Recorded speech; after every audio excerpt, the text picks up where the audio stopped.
All right, now we're going to look at the graphs of logarithms. First of all, when we had our exponentials, all of those graphs were generally started off and then they increase like this. Now we've learned from inverse functions that there's a line of reflection of y equals x right here. And so if we take that graph and we reflect it across that line, we're going to get something that looks like this. And that is going to be the logarithmic function.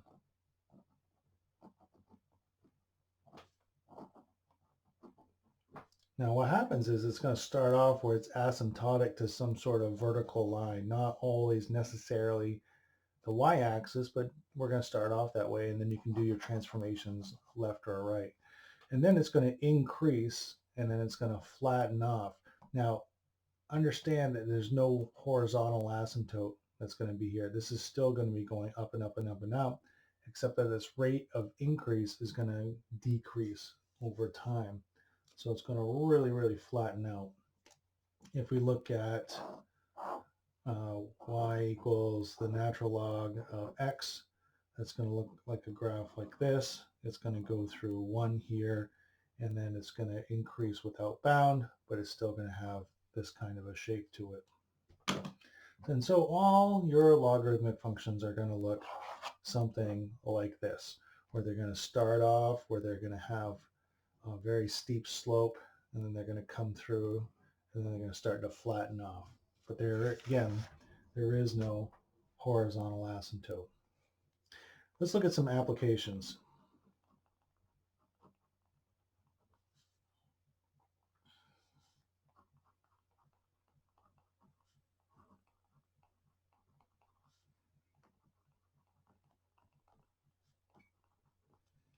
If we looked at measuring things on the Richter scale,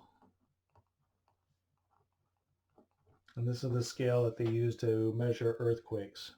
You may have learned that the Richter scale is a logarithmic scale, and it's measured by where you have a log of I over I sub 0. Now, first of all, this log here is the common log. I represents the intensity of the earthquake, and that intensity is measured in meters per second, is meters squared per second. And then you have this I sub 0, and this represents your baseline intensity. Now, most of the time, your baseline intensity just means you're not moving. You're totally stable. You have no quakiness at all that's going on here. And so if we look at an earthquake where you have an earthquake where it has an intensity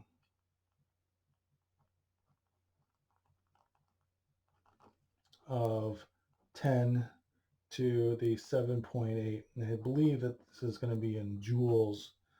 That could be mistaken, but I think that's pretty accurate. Your Richter scale is going to be equal to the log of 10 to the 7.8 over your baseline intensity, which is just going to be equal to 1. This is going to give you log base 10 of 10 to the 7.8. So that's just going to equal to 7.8. So the way that the Richter scale works is that if you have an earthquake of magnitude 8, that's going to be 10 times worse than an earthquake of magnitude 7, because we're talking about intensities of 10 to the 8th versus 10 to the 7th. Now, 10 to the 8th represents 100 billion. Excuse me, 100 million. And 10 to the 7th represents 10 million. Okay? So even though this number increases by a factor of 1, we're talking about 10 times as much. Where it really becomes into play here is if you have a Richter scale earthquake of 8 versus a Richter scale earthquake of 6. Now, the difference here is only 2, but it's not twice as much. It's 100 times as much. It's actually a difference of a factor of 10 to the second. Because remember that this represents 10 to the 8th, and this represents 10 to the 6th. This is 100 million, and this is only 1 million. So you can see that this is where the magnitude of the intensity represents on that logarithmic scale.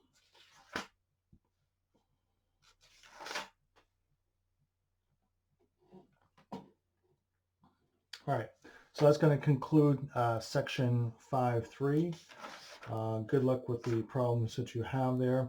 And remember, there's all kinds of things that are on the logarithmic scale. When you do chemistry and you do pH, your pH is your concentration of, I think it's hydronium ions, so it's H3O positive. Some just use O positive. And that represents concentration of hydronium. And that gives your level of acid and bases. And remember, that is also on a logarithmic scale. So if you have a pH of 6, that's 10 times more acidic than something that has a pH of 7, and 100 times more acidic than something that has a pH of 8.